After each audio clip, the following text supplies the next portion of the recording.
Hello friends, welcome to my channel Kavi dream vlog. இன்றைக்கி நம்ம ரொம்ப டேஸ்டியாக டிஃப்ரெண்ட்டாக தேங்காய் பால் ரசம் எப்படி பண்ணுறதுன்னு பார்க்கலாமா? அழுத்தி லெமன் சைஸ் புளி எடுத்துருக்கேங்க. புளியை தண்ணியில் ஊற வச்சு புளிக்கரைசல் ரெடி பண்ணியிருக்கேன். தேங்காய் 2/3 கப், 1 கப் வாட்டர் அரைச்சிட்டு வந்துடலாம். வடிகட்டி ஃபஸ்ட்டு தேங்காய் பால் எடுத்துக்கலாம்.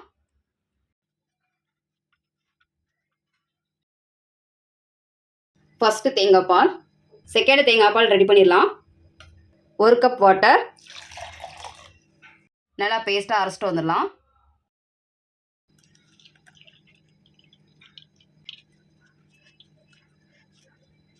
ஃபஸ்ட்டு தேங்காய் பால், செகண்ட் தேங்காய் பால் ரெடி ஆயிடுச்சு.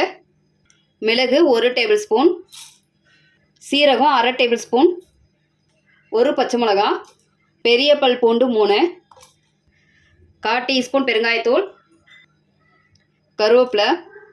இப்போ இதை கொரகொரப்பாக அரைச்சிட்டு வந்துடலாம்.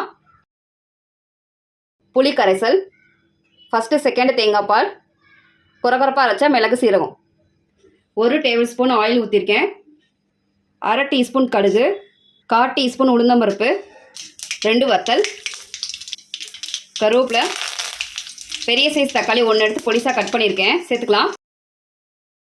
தேவையான அளவு உப்பு சேர்த்துக்கலாம். தக்காளியை வதக்கிக்கலாம்.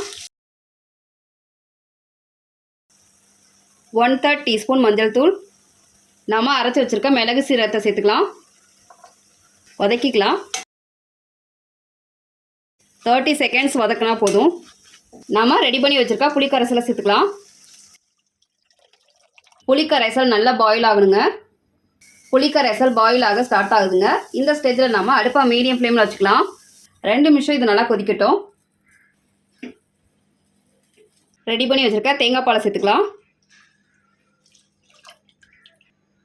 Mix well. டேஸ்ட்டு பார்த்துட்டு தண்ணி வேணால் இன்னும் கொஞ்சம் சேர்த்துக்கோங்க. தேங்காய் பால் கொதிக்க ஆரம்பிச்சிருச்சு. ஒரு 30 செகண்ட்ஸ் இது கொதிச்சா போதும். அடுப்பு ஆஃப் பண்ணிடலாம்.